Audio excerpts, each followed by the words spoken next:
Një tjetër shtëpibari është zbuluar nga policia e shtetit në Vaun e Dejës.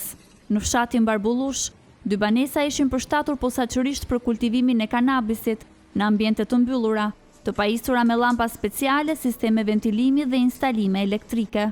Gjatë operacionit policor u arrestua në flagrancë 31 vjeçari Aurel Çela, ndërsa 4 persona të tjerë janë shpallur në kërkim. Sipas autoriteteve, aksioni ishte pjesë e fazës së 5 të operacionit të koduar Neonot 5.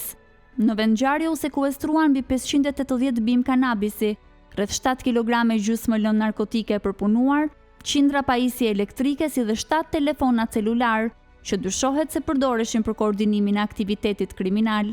Hetimet zbuluan edhe përfshirjen e 3 punonjësve të OSHE-s, të ndaluar për shpërdorim detyre, pasi dyshohet se kanë lejuar furnizimin me energji elektrike për këtë veprimtari të paligjshme.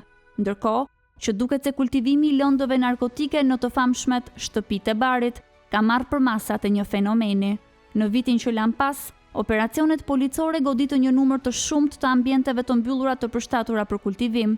Mira rrojnë kanabisi u sekuestruan në Fier, në Laç, Laknas, Bilisht, Vlorë, Tiranë apo në Malësi të Madhe, ku disa prej tyre përdornin katet e shtëpive ku banonin. Një ndër rastet më të njohura është ai i Shkodrës, ku në vitin 2022 u gjetën në total 332 kg kanabis dhe u asgjësuan 32.000 rrojnë bimësh narkotike. Për këtë rast, SPAK dha dënimin në nëntor të 2025-s për 20 persona të përfshirë të shpallur si grupi strukturuar kriminal.